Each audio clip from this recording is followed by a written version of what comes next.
ನಾಳೆಯಿಂದ ಜಾತಿ ಜನಗಣತಿ ಸಮೀಕ್ಷೆ ನಡೆಯುವ ಬಗ್ಗೆ ಬಿಜೆಪಿ ಸಂಸದ ಗೋವಿಂದ ಕಾರಜೋಳ ಪ್ರತಿಕ್ರಿಯೆ ನೀಡಿದ್ರು. ಕಾಂಗ್ರೆಸ್ನವರು ಹಿಂದೂಗಳನ್ನು ಒಡೆಯಲು ಹುನ್ನಾರ ನಡೆಸಿದ್ದಾರೆ. ಕೆಲವರು ಶೋಷಿತರ ಮೇಲೆ ತರೋದಕ್ಕೆ ಸರ್ಕಾರ ಮೀಸಲಾತಿ ಸೌಲಭ್ಯವನ್ನ ಕೊಟ್ಟಿದೆ. ಕಾಂಗ್ರೆಸ್ನವರು ಅನ್ಯಾಯವಾದವರಿಗೆ ನ್ಯಾಯ ಕೊಡಿಸೋದಿಲ್ಲ. ಗೊಂದಲ ಸೃಷ್ಟಿ ಮಾಡಿ ಜನರ ಗಮನವನ್ನ ಬೇರೆಡೆ ಸೆಳೆದಿದ್ದಾರೆ.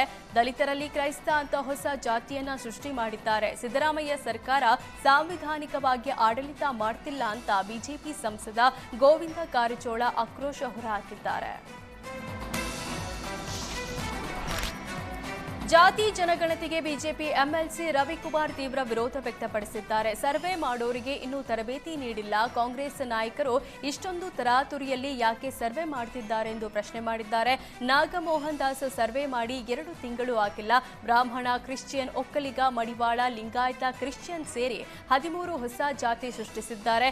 3 ತಿಂಗಳ ಅಂತರದಲ್ಲಿ ಯಾಕೆ ಮತ್ತೆ ಸರ್ವೆ ಮಾಡ್ತೀರಿ? ಸಿಎಂ ಸಿದ್ದರಾಮಯ್ಯಗೆ ಒಂದು ಹಿಡನ್ ಅಜೆಂಡಾ ಇದೆ. ಸಿದ್ದರಾಮಯ್ಯ ಹಿಂದುಳಿದ ನಾಯಕರ ಚಾಂಪಿಯನ್ ಆಗಲು ಹೊರಟಿದ್ದಾರೆ. ಅಂದ್ರೆ ಬಿಹಾರದ ಕರ್ಪೂರಿ ಠಾಕೂರ್ ಸಮಾಜ ಸೇವೆ ಮಾಡಿ, ಅದನ್ನ ಬಿಟ್ಟು ಹಿಂದೂ ಸಮಾಜ ಒಡೆಯುವ ಕೆಲಸ ಮಾಡಬೇಡಿ ಅಂತ ಕಿಡಿಕಾರಿದ್ರು.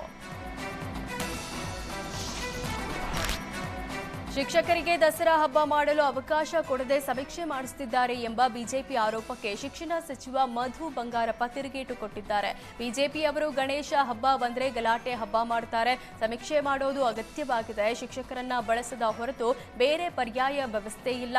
ಕ್ರಿಶ್ಚಿಯನ್ ಪದ ತೆಗೆಯುವಂತೆ ಸ್ವಾಮೀಜಿಗಳು ಸಲಹೆ ಕೊಟ್ಟಿದ್ದಾರೆ.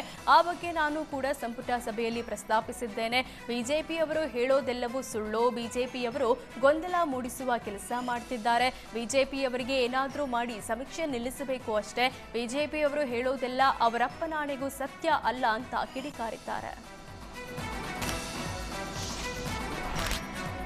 ಸಮೀಕ್ಷೆ ಹೆಸರಲ್ಲಿ ಬೆಂಕಿ ಹಚ್ಚುವ ಕೆಲಸ, ಜಗಳ ಹಚ್ಚುವ ಕೆಲಸ ಮಾಡ್ತಿದ್ದಾರೆ ಅಂತ ಸಿಎಂ ಸಿದ್ದರಾಮಯ್ಯ ವಿರುದ್ಧ ಮಾಜಿ ಸಚಿವ ಜನಾರ್ದನ ರೆಡ್ಡಿ ಕಿಡಿಕಾರಿದ್ದಾರೆ. ಸಿದ್ದರಾಮಯ್ಯ ಹೇಳೋದೊಂದು ಮಾಡೋದೊಂದು ಮಾಡ್ತಾರೆ. ಹೀಗಾಗಿ ಬಿಜೆಪಿ ಈ ಸಮೀಕ್ಷೆಯನ್ನ ವಿರೋಧ ಮಾಡುತ್ತೆ. ಕಾಂಗ್ರೆಸ್ ಹಿಂದೂಗಳನ್ನು ಒಡೆಯುವ ಕೊಳಕು ರಾಜಕೀಯ ಮಾಡ್ತಿದೆ. ಸೋನಿಯಾ ಮತ್ತು ಇಟಲಿ ಮೂಲದ ಕ್ರೈಸ್ತರು ಹಿತಾಸಕ್ತಿ ಅಡಗಿದೆ. 15 ದಿನದಲ್ಲಿ 7 ಕೋಟಿ ಜನರ ಸಮೀಕ್ಷೆ ಸಾಧ್ಯವೇ? ಅಭಿವೃದ್ಧಿ ಕೆಲಸ ಮಾಡಲಾಗದೆ ಜಾತಿ ವಿಷಯ ಮುಂದಿಟ್ಕೊಂಡು ಗೊಂದಲ, ಅಶಾಂತಿ ತರೋ ಪ್ರಯತ್ನ ಮಾಡ್ತಿದ್ದಾರೆ ಅಂತ ಜನಾರ್ದನ ರೆಡ್ಡಿ ಕಿಡಿಕಾರಿದ್ರು.